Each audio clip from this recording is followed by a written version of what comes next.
Welcome to the Artistic Finance Podcast, where we break down the wall between art and money.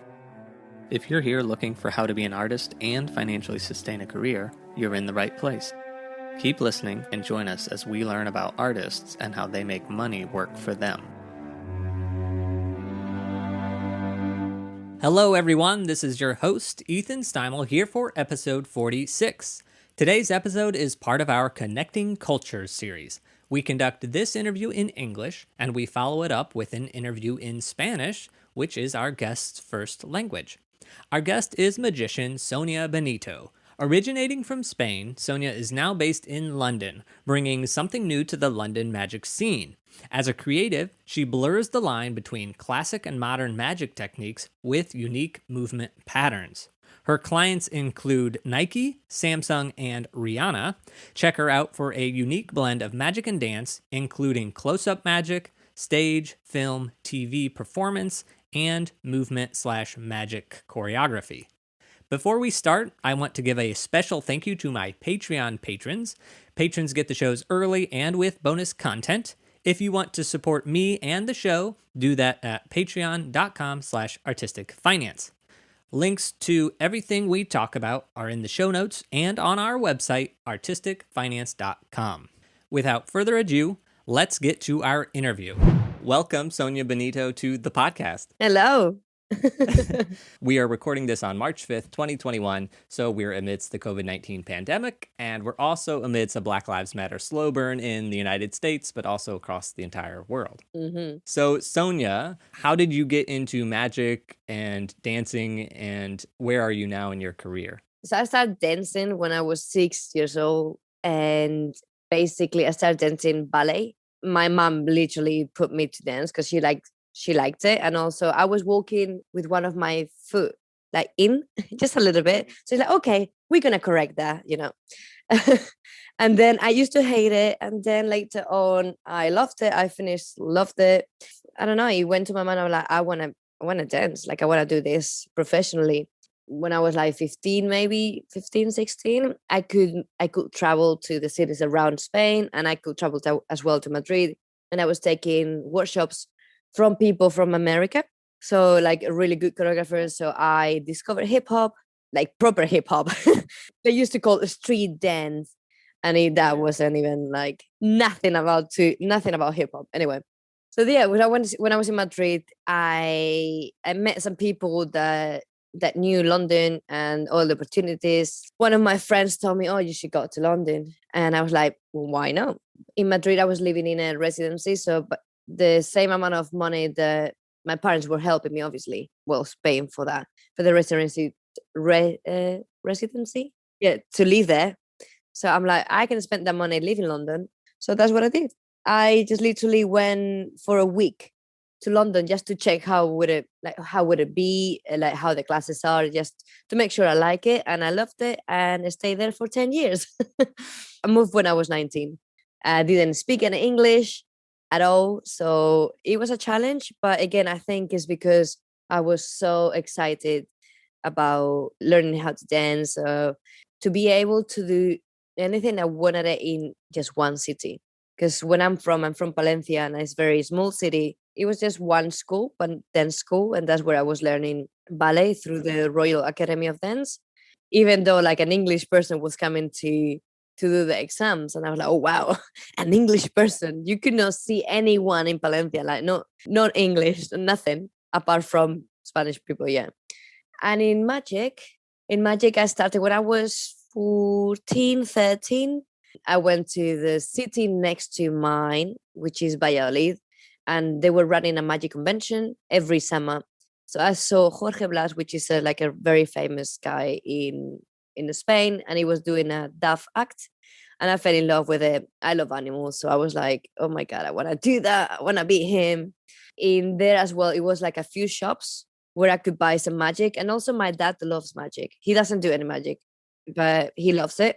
He bought me like a few tricks, come back home, practice it, blah, blah, blah. And in the school, they told me there was a teacher. He was a magician, but he was retired. So they put me in contact with him, and he was just teaching me a few stuff. He gave me his duff. I bought another duff as well. Basically, he passed away, and they told me that he wanted me to have all his tricks. So I'm like, oh, that's the cutest thing. So that was very sweet from him. And since then, I started to put like a magic show together because like my friends were supporting me to do like, why don't you do some magic on the parties? So I don't know if you know, but in the village in Spain, they do like big parties. I was part of one of the acts in there. So I did like my first show of an hour of magic and music together, more or less. How old were you when you inherited all that magic gear? I was 14. And then when you did this party, were you also 14? Yeah, like in 14, 15, probably. Yeah, everything it was very young. Also, because I had something together and also I could perform in my village and I did some performances as well in my college. I was the magician at college. I was like, oh, yeah. I think high Yeah. school or college, I don't know. Yeah, I went to like a talent act as well. Became finalist. I was super happy. So when I moved to London, I didn't show any magic at all to anyone. I was just like, I was very focused on my dance career. Like I had to take the entire time for that. And also the kind of magic I was doing, it wasn't close up magic. It was more like stage magic. It was, to be honest, it was a very easy magic. Like. I knew some coin magic, which is just more intentions, more sleight of hands. It takes more time. With my dance career starting to build and then I started to work more often, it was probably when I was 25, 24. So this is before when I went to Ibiza, which is like I did my first job with Pharrell Williams in the British Awards. That's when everything kind of started. When they put me into like agencies. So the agencies came and tell me, oh, do you want to be part of it? Blah, blah, blah. And obviously like meeting people and slowly working more and more and more, being everywhere. And with magic, once I was part of those agents, I just decided, I think with social media, when Facebook was going on and everything, I started to post videos on Facebook. And my friends from dance, they were like, oh my God, you do magic. So I never thought about working as a magician here in London, but all of a sudden, I don't know, I started mixing magic and dance because for me, it's easier than me talking through a whole routine, blah, blah, blah. And also, I said once I was feeling more comfortable talking in English, I could perform more magic. And slowly, I was getting more jobs as a magician. Because again, I feel like it was more unique, me mixing magic and movement together. So any jobs as a like hand model that need a sleight of hands, that I will do that, or like more for advertising, also like corporate events.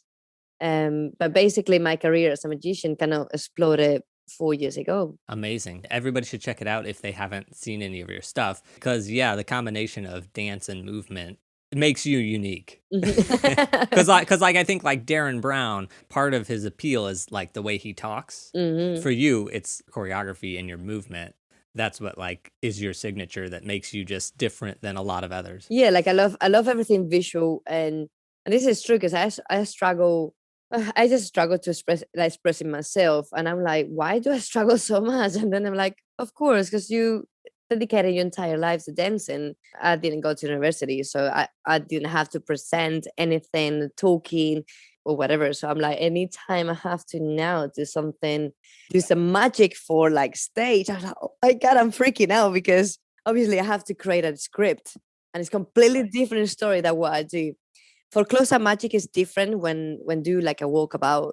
It's different because I think you can jam with people is more in a human base. You can just I like to joke around with others and to have fun with them than be super serious and like super stage like talking, ladies and gentlemen, like that's not me. Right, So that's yeah. why. But anyway, everything like I want to learn it and I wanna be good at it as well. So that's why. But at the moment, that's kind of my specialty to do like my niche, like magic and movement. Amazing. Okay. Could you describe your demographics for us? Say it in Spanish. Sorry, a la mujer. Would you say female? Female, 30, Spanish. Then you sort of touched on this, but your education. So, and I guess it's a little bit different than the United States, but you were in high school, I'll say, until 19. And then at 19, you went to a conservatory. So obviously, like I finished my whole studies at until you finish on 18. Yeah, same here. Like you have like your optional ones if you want to study or not, but I did it. Like I didn't go to university. Like I didn't do a degree. I went to a conservatoire, but I didn't finish. I just did 1 year in Madrid. Basically, it was like ballet, flamenco, contemporary, and bolera. But that's like something Spanish. And then when I went to London, I did like something that you will do access diploma, something like that here in London called Lewisham College, which is 1 year. That's what you will need to go to a university. But I didn't do it. I didn't have the money. Ah, okay, cool. So your creative personality, what is a live event that you like to experience as an audience member? Nothing that comes to my mind at the moment, but the shows that I really loved is probably, in America, it's called Fuerza Bruta. Yes. It's an yes. amazing show. Yeah, it ran for like a long time here off Broadway. Yeah, it's quite like old school, but I think it's amazing because it's kind of, for my knowledge, is the first one that it was very dynamic and that you can take part of it. Immersive. Like it was everything, immersive. There you go. It was amazing. They came to London. I was like, wow, that is incredible. Like everything happened. I don't know, something coming out from the ceiling, going down, on everything happening around you. Also, I want to see Secret Cinema. I didn't have the chance. I auditioned for them. Yeah. I auditioned for The Strangest Things for them. So whatever theme it is, you have to dress of the theme, and they don't tell you where you have to go until 24 hours before, and then you are part of the movie. So super cool. But I really want to take part of it. The only thing, I don't like really to do like fancy costumes. I don't like to dress up like that. That's the only thing that kind of stopped me. I'm like, I don't want to do all this stuff. Okay, what is a piece of art that you like? I mean, I love anything to do with Frida Kahlo. As well, there's a project that I did recently. I don't know how to say in English. Renaissance? Renacimiento? Renaissance. Renaissance. Yeah, I love any single like Michelangelo. Michelangelo, yeah. I like that. I know I'm completely the opposite on this, really. My videos on Instagram, everything is not as it's not like that. But I love, I love the paintings. I love the aesthetic of it. I like the sculptures as well. I know I'm not like that, but I love anything to do with it. I'm like, oh, it's just beautiful. Onto your financial personality. Are you good or bad with money? I think I'm good. I think I'm good just because it's just the fear of not having money. I don't have any like credit cards and stuff like that because of that reason. And I think just my parents always has kind of tell me, if you need money, ask me. It's not like I'm rich, okay? Yeah. But like it's just so, because they know they don't want me to basically own any money that maybe I cannot afford to be in debt. So Right, yeah. So that sort of answers this next question, which is, growing up, did you have good financial examples? my father was, I mean, he's retired now, but he was the director of a little bank in a little village from Palencia, which is a small city. So everything is very little. It's not like he had an amazing job. I mean, he had a good job, but he knew what is obviously to have savings or no. So he was always giving me money. You're like, okay, this needs to last you this amount of time, and I might spend it. And I'll be like, Mom, I need money. And she will give me cash in hand. Yeah, but it was very cute because he would give me an account. And he's like, oh, now you have your own account. Obviously, he could manage it. I mean, I didn't have to worry about anything. My father will do everything. He's like, okay, I do this. No, I transfer this because it has to have interest. And he knew everything. So I was like, okay, I just wait. And he's like, no, you need this. I mean, he didn't like teach me much stuff. He was just telling me kind of what to do. And like, for example, my brother he's always the responsible one because he's older. He always saved money. And yeah, I was maybe the one who will spend more money, but reasonably. No, never like, oh my God, I'm poor completely. No. Just because I'm curious, do you have one brother? Like, it's just you and your brother? Yeah, 3 more years than me. Got it. Okay, so I think you already said no to this, but do you have any debts outstanding? No, and I hope never had. Nice. No, like I don't like to, as I said, like, yeah, I don't like to have a credit card, or even though obviously like student loans, no, because I didn't first of all, I didn't know that I could have that. Yeah. And secondly, once I knew, I was like, hell no. Right. Yes. I was like, no, because like I always believed that I could learn by myself. Like I was like, you know what, I have the discipline to do what I want to. So I'm like, I'm gonna schedule myself to go to these drop-in classes and spend that money in what I want to. Yeah, I just didn't want to be for 3 years in there because I wanted to learn a lot of stuff. So, and also it was a lot of money. It was like £9,000. And like I thought by then, £9,000 for me it'll be millions. I was like, what? I don't even have £100 in my account. It was a lot. So I'm just a little curious with the credit cards because actually, there have been a number of people on this podcast who don't have credit cards. But you're the first non-USA person to not have credit cards. So you just do cash for everything or bank transfer? Like you just don't have a credit card? I just don't spend the money if I don't have it. I love that. That's awesome. Yeah, I've got friends who has credit card and they're like, so how do you pay things? I'm like, I don't buy if I don't have the money. So I'm like, imagine if I spend some money that I don't have, but then I don't earn the money. So I'm like, what? Like it gives me anxiety because like it's very interesting what you're saying because I'm like, yeah, it's kind of a culture thing. Be like, so how do you buy things? I'm like, so if I don't work, I don't buy. It's like obviously, for example, with this pandemic, it's crazy, right?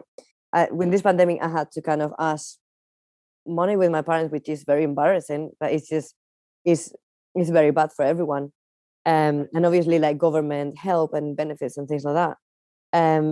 But never, I always kind of try to live in the minimals, but good. Like for example, I don't buy clothes for myself every day. I do it every 6 months.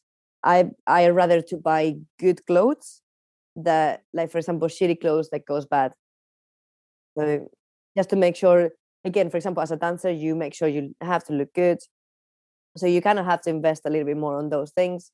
But it's always kind of, I don't know, like, for example, I always worked in a bar for like 30 hours in a bar.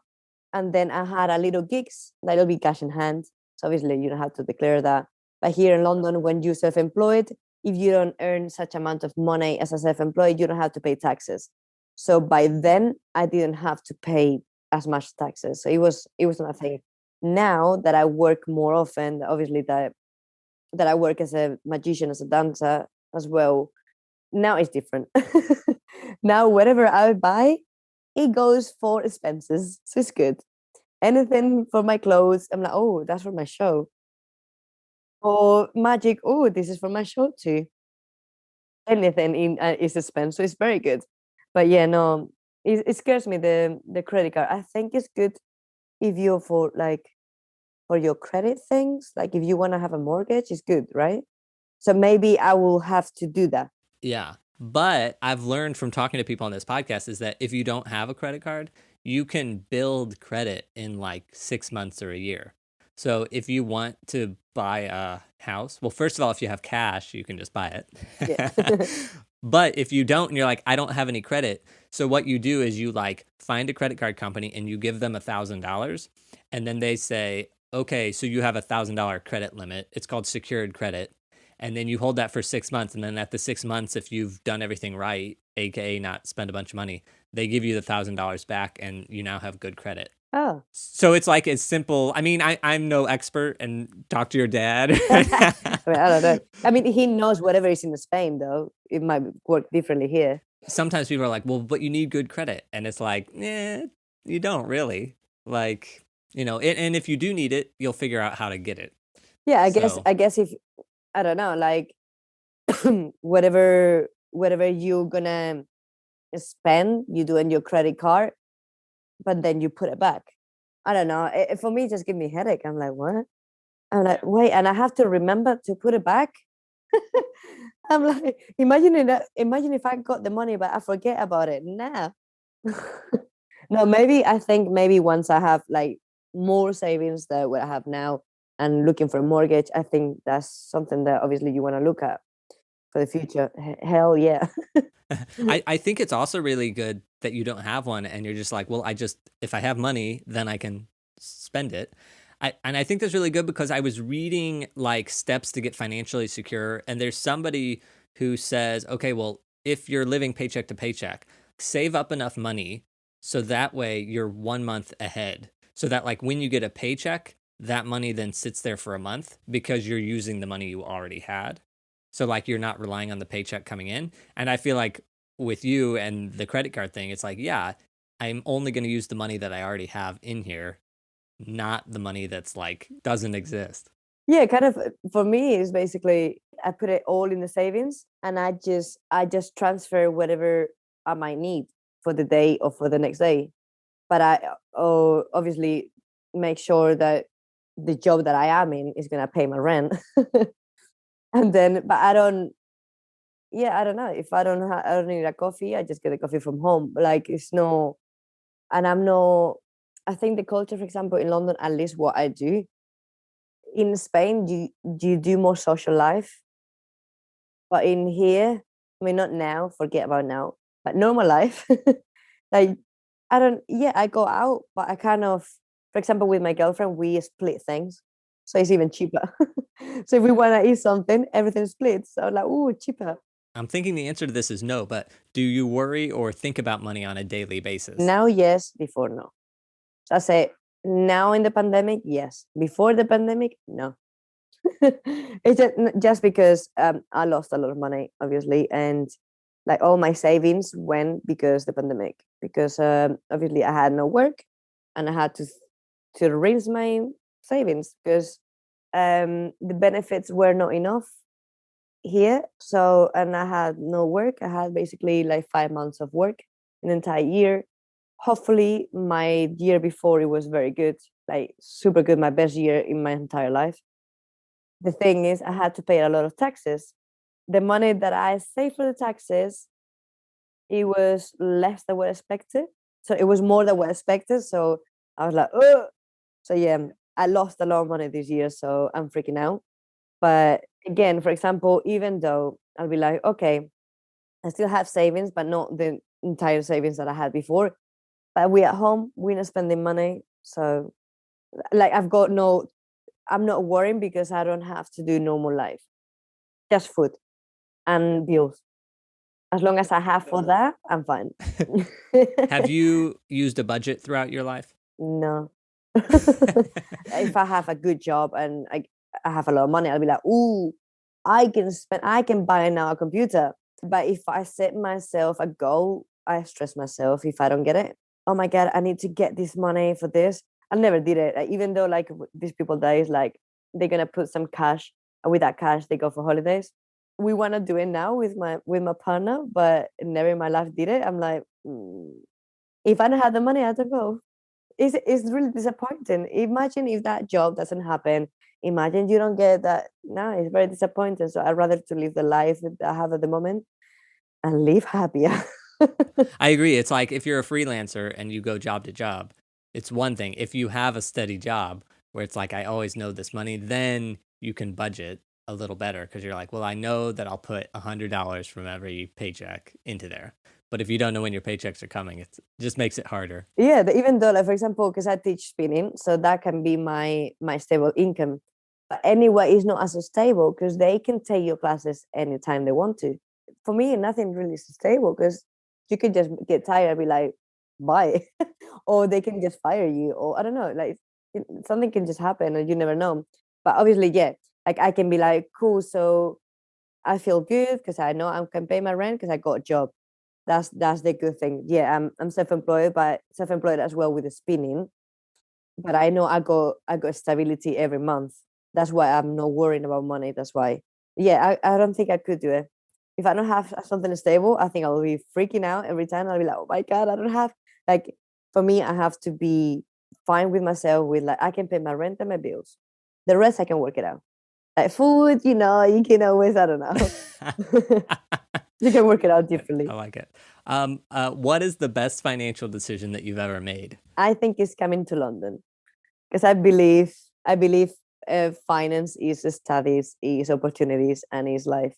Because it's like if I wouldn't make the decision to come to London, I don't think I would be able to do what I do at the moment. Like now I'm in a good finance position just because I have the career that I have, and I build my knowledge, and I moved around to meet all these people, all these networks, speaking in English as well. I think that's the best, because not buying a car or not buying anything, I'm like, I don't drive, I don't care. I can say as well, maybe buying a dog. I have a dog. That's good. That's I think that the most expensive thing I ever did. You can imagine how much is that dog then. Yeah, yeah. Just because I'm a little curious, how do you find work? You are a magician, but you're also a dancer. So, like, how does that work for you? So basically, as a dancer, I get jobs through agencies, which obviously you to get to the agency, you have to apply for it or audition to get to the agency, which is many people. In London, there is many agencies. I know in America, at least in LA, I don't know New York, but you as a dancer, you just there's exclusivity. You just have to be with one. But in here, there is no exclusivity with agencies. So it's basically a little bit of every agent fights for the job, basically, instead of the dancer. But that's how dance jobs come along. At the moment, I'm not having many dance jobs just because I'm more focusing on magic. Um, but because of and then magic, I get jobs by knowing people, like just talking, just do magic to people, to be honest. And they're like, "Ooh, can you do magic to my party?" I'm like, yeah, like that. I think that's the best. That's the best option. And also, there is agents for parties, for like corporate events, which sometimes I get it because I do like a favor to an agent because they need cover last minute, blah blah blah. And yeah, as well, like my agents, like my dance agents, will get jobs as like hand models, that they need someone with good skills with hands. So I'm like, oh, magicians can do that. That's what I've mainly been doing, like hand modeling, which is amazing. I love it because again, this is like choreographing magic. That's like one of my jobs was Samsung, and it was they wanted me to do magic movements with hands, but not doing magic. So, and I'm like, and it's true. Like, for example, when you see magicians, I mean, there is any type of magicians, to be honest, but like, I like to the aesthetic of it. I like it when I do a magic trick that my hands looks good, that my movements looks elegant. A magician is all your hands.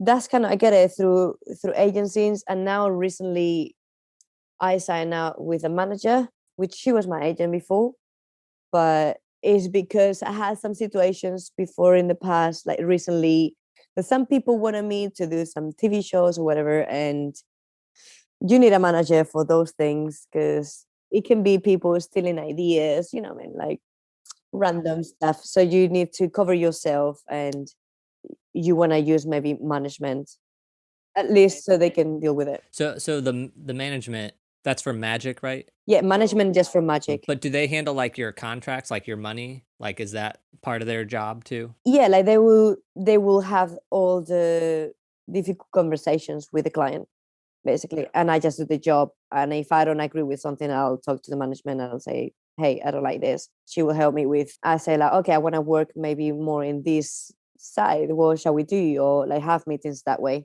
She was my agent before. She would just put me forward with jobs, but like I know her for so many years now that I'm like, oh, let me just give it a chance. She kind of supported me in a situation I had, in conversations that I had with two people. I'd rather someone to handle the situation better, because sometimes it's like, I don't know, in the artistic industry, people can, if you give an idea, they can steal it already from you. You need a lot of people like NDAs. And sometimes as a talent, you don't want to have those difficult situations. Better the manager that knows those things. And luckily, I know her, and I'm like, can you please represent me? Thank you. So she was okay with it. But yeah, like I always wanted someone, I was looking for a management to help me with my career, because I was like, as an artist, not just as a magician, because I see myself more of a product than just like a magician. because that's why I'm like magic and movement together. So yeah, that's kind of my ideal thing now that I want to do. All right, so I just want to like recap. So you're not doing much dance now, but you have dance agents who bring you jobs. And then on the magic, you also have agents that bring you jobs, but then you also just get the jobs yourself from knowing people. Yeah, a hassle. Yeah, yeah. Cool. Anyone who needs me, I'm there. Amazing. Do you file your own taxes? I used to because I didn't need basically an accountant because I wasn't earning as much money and it wasn't worth it to pay someone that basically if I didn't have to pay taxes, because here in London you have to pay taxes if you earn more than 11,000 or 12,000, something like that. But once I was getting more money than that, I was just literally doing it myself. Apart from no, sorry, it was 1 year that I earned, I don't know how much money, and they made an estimate for the next year, and I was like, wait, what? And they basically crushed me, and I was like, okay, I think maybe I did something wrong, and maybe I didn't spend as much as I needed it. And yes, that was right. So basically the next, yeah, like it was a lot of things. Like for example, when you do a job as a through an agent, for example, you do an advert, so they get obviously 20% commission. So you can declare that 20% commission for your taxes. I didn't know that. So obviously that's the money that you're getting from the job, but the agent is, but you paying an agent, but they take the money from it. So I was like, oh my God, I didn't know that. So yeah, a lot of stuff that I didn't know that I could expense, they do it now. So so since that happened, I got accountants that they basically manage a lot of people from Yeah. musicals. Yeah, that's the thing here where like a lot of people who just get out of school or they're like, oh, I'm not making a lot of money, so I'm going to do my own taxes. I know you have to pay for an accountant, but they know the rules and they will like save you the amount of money that you're going to pay them. I think if it's worth it, yes. I have to pay them like $300, £300. If I don't have to pay much money of taxes, I wouldn't get it. Like by knowing more or less what you have to, like I don't know. Imagine you have to pay tax of. Imagine you just pay £100 of taxes because you're doing it as a part time, you're self-employed. I would not get a freaking accountant. I will have to spend £1,000 already. But if it's more, it's worth it because at the end of the day, like for example, next year I will have to spend that. Like this last year, I earned a lot of money. Like I had a really good year. This year it was bad as hell. So I'm like, surely I don't have to pay any taxes next year, you know? And I have to spend the accountants. I'm not gonna get the accountants next year. I'm like, what do I need it for? I'm gonna have to pay them for what? Do you have a retirement plan? And if so, what does it look like? No, I don't. No, I only knew about that when I applied for some jobs. When I stopped working in bars because I was fed up, they offered me to work in a spin studio. I was like, "Do you want to be a spin instructor?" I'm like, "Why not? Let's try it. Healthy life. Let's go." Yeah, they pay me in front of house, so because it was through a gym or whatever. It was a big company. They had pension plans. Since then, I have no idea. I have to check it out. I actually don't know if I still have the pension plan or if it's finished. I don't understand. I might check it out after this call. Yeah. Yeah, yeah. I mean, here, obviously, I don't know Europe, but here, like once you leave a company, you can usually like roll it over. You just have to contact them and say, "Hey, I have some money." And if it's been like a year, they're like, "Oh yeah, fill out this form," and you have to roll it over. But you have to roll it over into another retirement account. I mean, you can cash it out, but then you have to pay taxes on it. But the normal thing is to like roll it over into your own retirement account. That's not them. The other question, I guess, actually, this is a question I have to ask of you, which is, um, is there like a public pension plan in England? Like, is it like part of your taxes go toward retirement? Yeah, I think there is three parts. I think I'm not sure because when I was getting the pay slips from bars or whatever, it was saying pension, and it said national insurance number. It said like to work and your tax. So obviously, I might have some pension because I worked as an employee. So all the taxes and everything is been in there. So I don't know if I'm self-employed. Yeah, yeah. I actually want to go back because I skipped this question because I wasn't sure. But yeah, here we have like employer work and then like self-employed income. Is most of your income self-employment income? Like you have to pay the taxes for yourself? Yeah, so even though if I would have been employed anyway, I would have to pay still. If I come back 7 years ago and I am self-employed still, but I'm employee, I pay taxes through employment, but I also have to pay taxes through self-employed. But it's only depending how much money you earning on self-employed. And also you still have to do the taxes, but you might pay or not pay. But if you register, you have to do it. If you don't do it, you get fined. Yep, yep. And that's the fun part. It didn't happen to me, but yeah. I was gonna say here, if you make over $400 from self-employment, you have to pay taxes. 400. $400, like zero basically. Oh, that's So it's bad. only if you were like had a regular job and like did very little self-employment, I guess you wouldn't have to. You have to pay taxes here pretty much no matter what. But if you earn more than £400 a year, you have to pay tax. Yep. That's as bad as Spain. I'm like in London you have to, it's 11,000 a year. You have to file the taxes. I'm sure if you're making that little, that like you don't probably have to pay very much, like a very, very small amount, but you still have to file them. Okay. But like for example, even though as an employee, like I was doing some like part-time and reception thing, and I was earning what say £600, and I wasn't paying any tax, but I was an employee. But I think because I wasn't earning as much money, they were not taxing me. I was like, yeah. Okay, so you don't have a retirement plan other than maybe you have a pension of some size somewhere, and maybe you have one through paying taxes.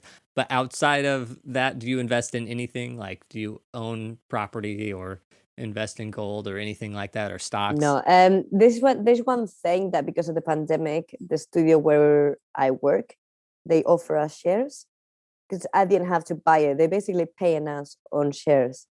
The money is not much, but hey, you never know. So it's not like I'm losing money at the end of the day.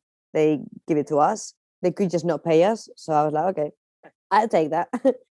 Like I told to my girlfriend about it.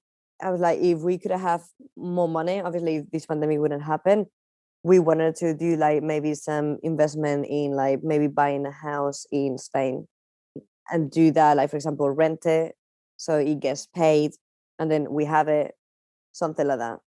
But now it kind of everything changed. So I don't know. Okay, so those stocks from it's the spin class place. So that's like stock in the stock market, in the company in the stock market. Like it says basically if they sell the company for whatever, yeah, I will get some money. Well, let's hope it goes public or whatever it needs to do. Finger freaking crossed. I mean, the company is going well, so it's not. They haven't closed, so they're okay. Okay, which job have you had that has been the most financially lucrative? The one I did for Samsung, I did four Samsungs, but one of them because it was only hands. They usually don't pay you as much because it's not in your face on it. Obviously, there's no buyout, but for some reason it was very good paid. I was like, yes, that agent that got me that job is my manager now. So Ah, if she got me that, she surely has to be my manager. note to agents: if you want to become somebody's manager, just get them really well-paying jobs. Yes. That's their job. They have to kind of protect you, right? Also, like another Samsung job that I did, they didn't say that it was hands only, and I did the job like it was the buyout that I wanted it. The buyout it was 3,000. It wasn't much, but I was there because of the buyout, and then I rock up to the like I got the job and I rock up there, and they're like, "Oh no, it's only your hands," and I was like, I contact my agent and I was like, "Hey, they say it's only hands. Does that mean I'm not gonna get the money for the buyout?" And she's like, "Wait a minute. Everything in the email and everything it said the buyout. It didn't say hands only at all." So no, she got me a good deal after that. She's amazing. So I was like, yes. But yeah, I think it's one of the Samsung. Other ones, even though if I was featured, like I did for Rimmel London, it'll be like a 3,000, 4,000 pounds. You're not the main role. You're featured, but you're not the model. You're not Cara Delevingne, for example. So obviously not gonna pay you so much money. it was many auditions that I did that it'll be like 30K, 25K. And I'm like, oh my God, please. But no. But I'm glad that it was hands only and it was very good pay. But like I think it was like 18,000. That's really good for me. Starting to wrap up here, what is financial advice that you would give yourself back when you started your career, or would you give another magician and or dancer that's starting out right now? I think as well is just being patient because they will come. I think if you work hard, it will come. Everything will come, and you will get money. You will get the jobs as long as you work harder and you go everywhere and you do everything. Don't spend the money in the stupid stuff. I'll say spend the money in whatever is gonna give you the knowledge for your career.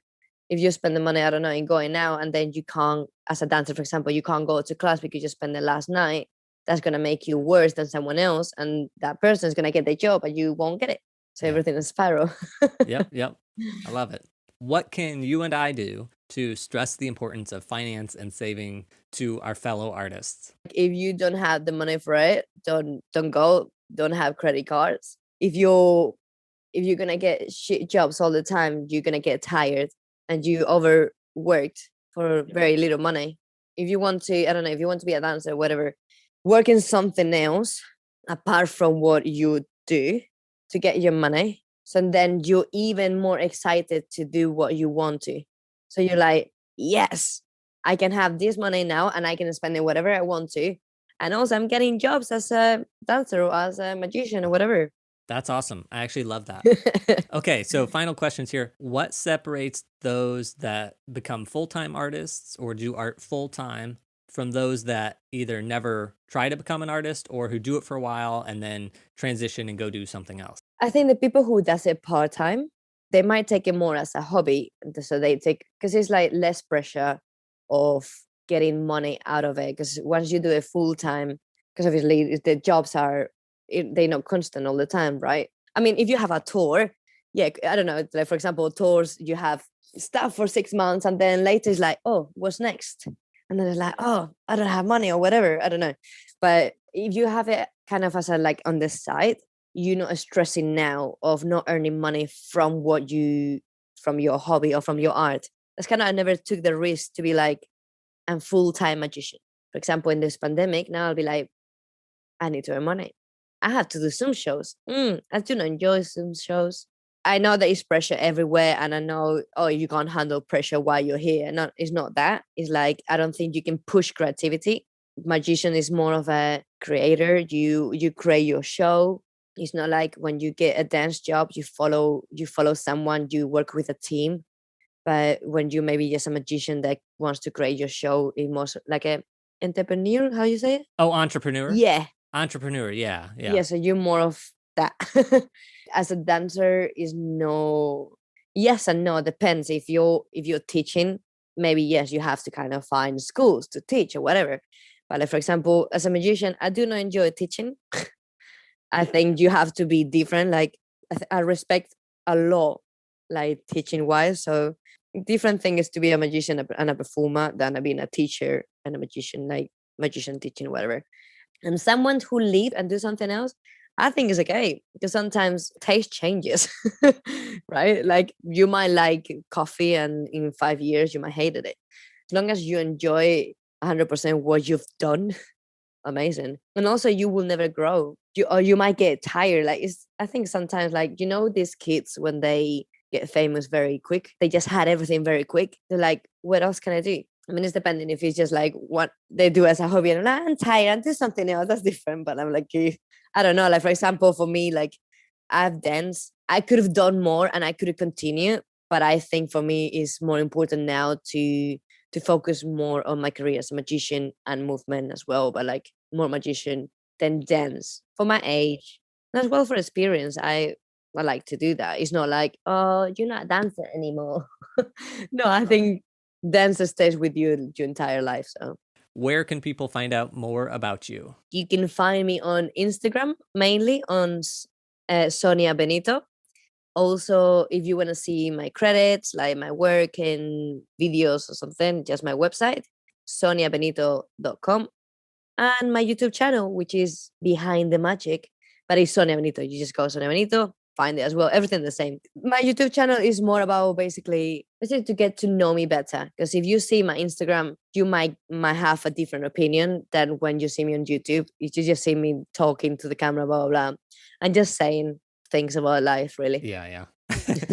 Thank you, Sonia, for giving us your time and chatting with us about all this. Thank you so much, Ethan. See you soon. Bye-bye. That was our interview with Sonia Benito. My takeaway is to approach life with your unique perspective. Great artists combine old techniques in new ways, and to have a solid financial life, you have to combine your income and expenses in a unique way that works for your life. If you enjoyed this interview, please help produce this show for as little as $3 a month. Now in May, I'm actually getting rid of the $3 level, and the lowest level will then be $5. So if you want to get in at $3, get in before May. And also in May, I'm going to take the show every other week. So instead of releasing weekly, we'll be releasing every other week. That is, unless I can get 50 patrons. So if you want to become a patron, do it now before May, and I just may keep doing the show weekly. However, and whenever you choose to support, do that at patreon.com/artisticfinance. If becoming a patron isn't for you, please do this instead. Tell one friend about this podcast. That's how most of our listeners have discovered the show, so thank you in advance. The following episode, episode 46.1, will be in Spanish. I invited Miguel Guerra, the comic book illustrator from episode 26, to conduct the interview. If you want to laugh, listen to the first few minutes. You will hear the introduction in which I butcher the Spanish language. That's it for today. Until next time, break a leg.